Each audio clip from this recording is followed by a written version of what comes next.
Good morning, good afternoon, good evening. Friends, Kevin sir back from Personal Tutor.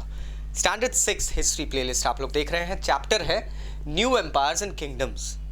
Topic जो आज हम पढ़ेंगे वो है prashastis about Pallavas, Chalukyas and Pulakeshin. Specially south India की अगर हम हिस्ट्री देखें तो लगभग 1500 ईयर्स अगो से लेके 2000 ईयर्स अगो के बीच का जो टाइम था, उस वक्त दो डायनेस्टीज या किंगडम्स मोस्ट इंपॉर्टेंट किंगडम्स बन के उभरे थे. First was the Pallavas, the second was the Chalukyas.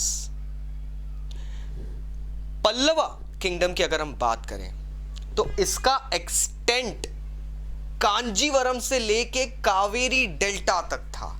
मतलब बात कर रहे हैं साउथ में आता है, मदुरई एंड ऑल, कांजीवरम आता है, वहां से लेके कावेरी डेल्टा उधर तक पूरा, मतलब हम कर्नाटका, आंध्रा इनकी बात कर रहे हैं प्रेजेंट डे में.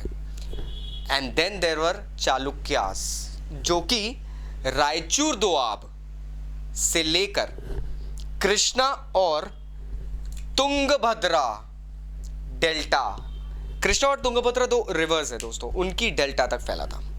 बाद में ये किंगडम रायचूर दोआब, कृष्णा, तुंगभद्रा आता है विजयनगर के किंगडम के अंदर, जो कि आप आगे की क्लासेस में हिस्ट्री में पढ़ेंगे दोस्तों. विजयनगर आप लोगों को नाम तो पता होगा, Vijayanagar and the famous king of Vijayanagara. So Chalukyas के बारे में अगर हम बात करें तो उनकी जो कैपिटल थी, that was Aihole. It was the capital city and it was also a religious centre. यह हमें ऐसे पता चला है कि आर्टिफैक्ट्स और आर्कियोलॉजिस्ट ने जब एक्सकवेशंस करे, स्टडीज करी, तो वहां पे बहुत सारे हमको टेम्पल्स और श्राइन्स मिले हैं इस पीरियड के. इससे पता चलता है कि चालुक्यास के टाइम पे Aihole was the capital as well as the religious centre. अब बात करते हैं किंग्स की. किंगडम्स अक्सर एक दूसरे पे अटैक करते हैं, जाहिर सी बात है, for resources, for showing power sometimes and various reasons, you know. Pallava और चालुक्या एक दूसरे पे अटैक्स करते थे और एक दूसरे की कैपिटल सिटीज को यूजुअली डिस्ट्रॉय किया करते थे. सेम यहां भी होता था, लेकिन चालुक्यास थोड़े से पावरफुल निकले. One of the most powerful king of Chalukyas was named as Pulakeshin II.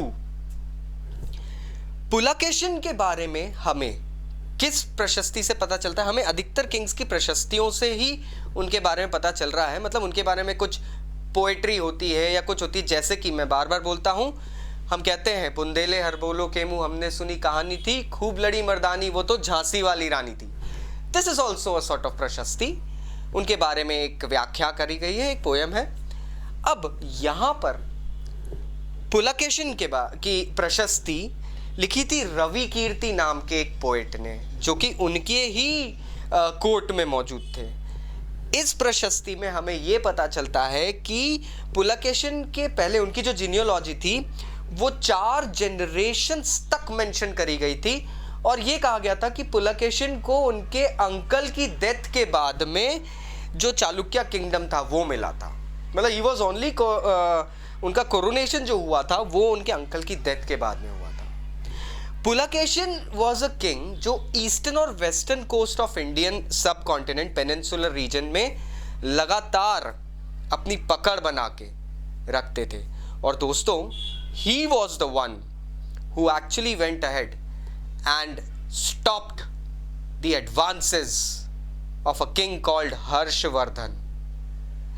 Harshvardhan king जो थे, उन्होंने नर्मदा पार करके, नर्मदा रिवर पार करके दक्षिण, दैट इज डेक्कन रीजन को अपने एम्पायर के अंदर लाने की कोशिश करी, but Pulakeshin was the one who actually stopped his advances and saved the kingdom.